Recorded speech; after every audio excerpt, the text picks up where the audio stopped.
I'm sorry. Remember how we said we would do this every day after the show? Life got in the way. Why do you have that clothespin on your ear? I just want to see if you notice. Welcome to the After Hours podcast. I'm going to come over and squeeze it and make it hurt. Do we have Save That's in the After Hours, Lauren? Are we doing? We can do that, but don't tempt him with a good time. No, He might like for that. Real, please. It's been a while. That boy wouldn't know a good time to hit him in the head. Have y'all ever had it where you see somebody and you've known them for years, but you forget their name because you weren't supposed to run into them? We had a coworker downstairs. I literally, yes. You and forgot her name? I did. I'm sorry. I was like, Mandy, and I didn't say it. But in my mind, and then she said her own name, and I doubled down on it. Well, it's your name. It's great to see you. Your name. All right, your name. Catch you later. Go see Dallas before you leave your name. And I like I was trying to play it off, but I just have that thing where I don't know. I know people have this. It's some sort of there's a name for it, synesthesia or something, some sort of facial blindness. It's real. It's a real thing. Facial blindness. It's where you don't people you've known forever. You're so bad at when you see them recognizing who they are, especially. So you know their face, but you don't know their name. Yeah. Okay. Yep. You just don't.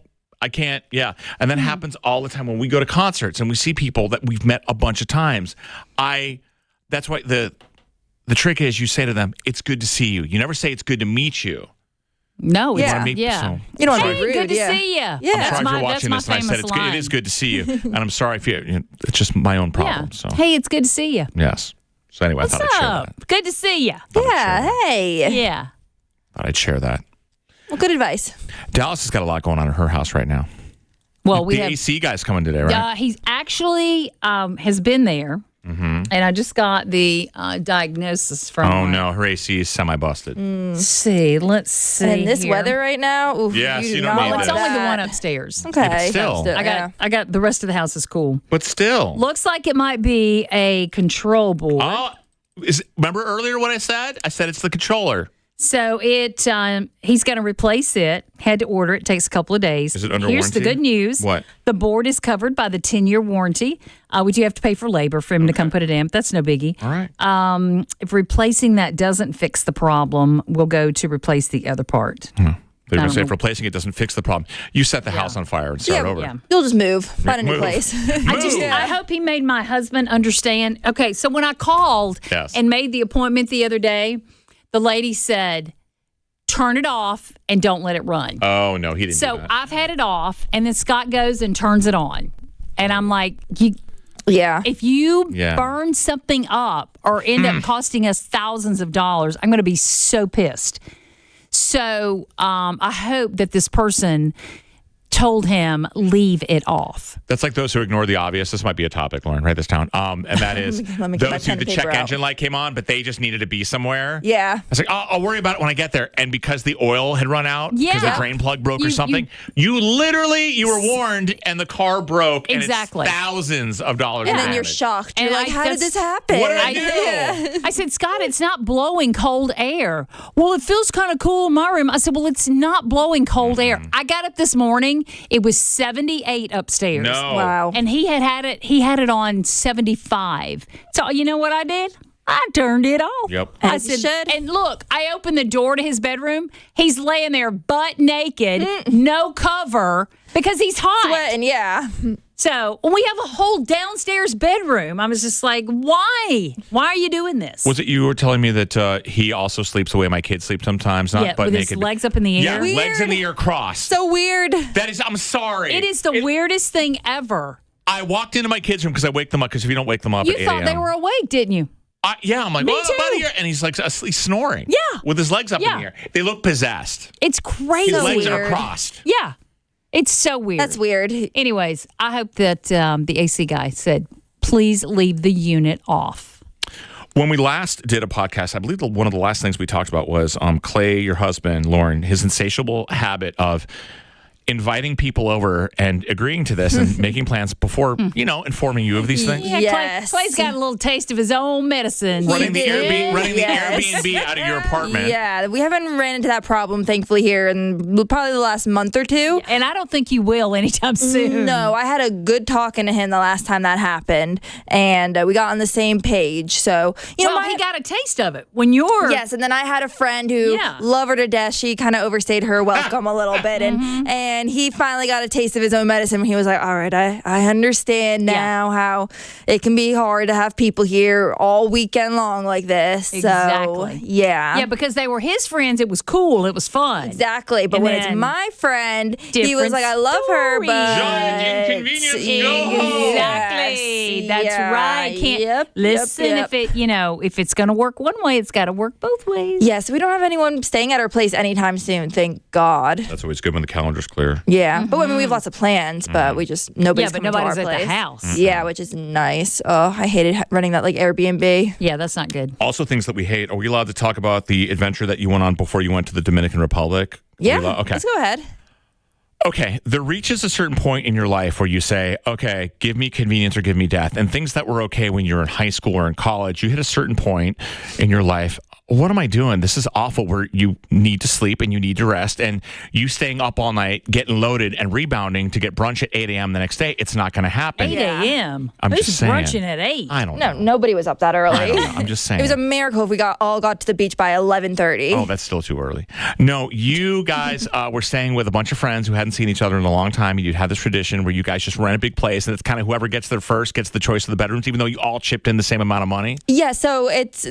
The couples, it's kind of like an unspoken rule that the couples, there was probably about 20 people, and I would say 15 people were couples, like 15, so most of them, and it was like, okay, well, the couples will obviously get the rooms where it's just a solo bed and you're not sharing a room with anyone. And then there was, in this house that we rented this year, there was like an upstairs bedroom. There's 2 upstairs bedrooms that had bunk beds, basically. So, but there was... In total, I believe 8 bunk beds. So 4 in each of the 2 rooms up there. And so we made sure to like book it down there when we left here, whatever that was, the Thursday before July 4th, because we wanted a solo room. We knew that there was going to be a couple that was going to get kind of screwed. So we booked it down there. And by the time we got down there, 2 of the rooms had already been taken. So we were able to snag one of them, and it ended up working out fine. But it was kind of first come, first serve. Yeah. Yes. Here's my question with this. Because I was always the person that used to rent the house. Yeah. So it always went on my credit card. Yep. I don't know who paid for the house. Not us, but are there those in the crowd? Oh yeah, man, I'm gonna get you. I got my money. I'm gonna pay you. So not with the house. Everybody paid the house because we booked this a long time in advance, and he made sure that the guy who booked it, that he got the money before anybody went down there. Right. This is where we're kind of battling in the group chat right now. He's the same guy who went out and bought a bunch of the groceries and, which was very nice of him. He got all the food. And now he's splitting it up between everybody. Like, okay, it's going to cost every single person X amount of money. I didn't eat that many of the groceries. Nor did you ask for any Nor of that. did I ask for this. I totally am fine with chipping in a little bit because I did have a bag of chips and some snacks and all this. But for the most of it, I was kind of fending for myself with food. You didn't have $120 worth. Yeah. Yes. Yeah. That's you. When it comes to food, everybody should be on their own. Yep. Yeah, but you go to the grocery store. If you want to eat, bring groceries or go out all the time. Yeah. So, but that's not how it worked. And now we are getting text messages in the group like, hey, I still need money from you Collections guys. messages from friends. And I get that's annoying. It was very nice of him to put it all on his card. And I get that, how do you say who ate what and who did this? And it's just, I'm just going to have to eat it and send him the money. It's just annoying in the sense of like, I definitely did not eat the amount of money that I'm sending him. Next time, if you do this again, that y'all need to discuss that up front. Yep. Yeah, I mean, it is what it is. We don't know how many more of these trips we have left in us. That's what was kind of our viewpoint. We were just like, okay, everyone's getting married, everyone's starting to have kids. We're reaching a point in our life when going away for 4th of July weekend with a bunch of friends who are childless we maybe got 2-3 years left of it, if that, for a lot of these couples that we're going with. My mom used to do that with my grandma. Who knows how many years grandma has left? She would guilt me into visiting. Who knows? This could be grandma's last Thanksgiving. That's right. Yeah. Mom, you've been saying that for 8 years. And she's still kicking. Yeah. Yeah. And so, yeah, I would just mark them as spam in your phone and ignore calls. No. And that way you'll problem solved. You'll never have to deal with them ever again. Did I tell you guys about the prank that happened there that kind of annoyed me? And this girl, I'm kind of friends with her, and she's kind of like the prankster of the group. But we went out one night, and when I came back into my room, I went to go shower, and when I went to go look for my things, everything was missing. And there was touched your unmentionables? Like all of my bags were missing, and somebody else's bags were in my room. And I was like, okay, that's not funny. Yeah, it was like 12. It was like midnight, and I was just like, I just want to go to bed. Yeah. Who has my things? I had medicine and stuff in there that I needed. And so like I'm trying to text to be like, hey, like where's my brown suitcase? Has anyone seen it? People are already passed out asleep. Like so, and I didn't want to go rifling through people's rooms. So I woke up the next morning and I was like, hey, my suitcase is missing and my beach bag is missing. And then like they brought it down, and like apparently she did this with everyone, so everyone had to play. She was like, oh, it's a scavenger hunt. Let's all try to find each other's bags. I thought it'd be funny. Where's the Hampton Inn? And I just wanted to be like, girl, like I love you, and I know you have the best of intentions and thought this would be fun, but like when I'm trying to go to bed and I need to quickly get my face washed and I need my pajamas, and now I have some random person's bag in my room. I don't know where my bag is. Like it's like, come on, I'm saying it right now. I'd have put sand crabs in her panties. Speaking of that, I bet you somebody who's always crushed on you went through your unmentionables because you weren't guarding them. No. It wasn't like that. Fun is fun, but that's not funny. Bring it to me. I'll dust for fingerprints. Because I would have tore the roof off that house. Yeah. I'd have come apart and said, somebody better bring me my damn bag, and they better bring it now. Yeah. Hilarious. Yeah. There's stuff at 12:30 in the morning. I come in, I'm half lit. I want to brush my teeth, wash my face, and go to bed. Yeah. Yep. Not play scavenger hunt. Oh, where's my bag? You don't need that. No one needs that. No, Yeah. Not funny. Yeah. I seem to be the only one that was like really annoyed about it. There was one other person, a guy that I didn't know that well, who apparently was very, very mad about it.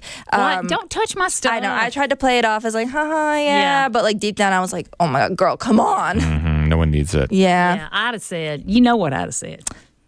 You can live with it. I can live without it. No. She's too hot. No matter how hot she is, someone's trying to hook it up. I'd have said, bitch, leave my stuff alone. Hey! Wow. That's what I would have said. All right. Well, thank you. This concludes the After Hour. Thank you, Dallas, locking it out. This concludes the After Hours podcast. We'll be back not tomorrow, but I'm thinking we come back on Wednesday and talk about fancy lunch tomorrow. We're finally doing this. There's a restaurant Fancy lunch. Yes. we've been talking about going to with Off Air Marcus for probably 6 months, and we're finally going tomorrow. It's been rescheduled, and we're treating ourselves. Are you getting a tower?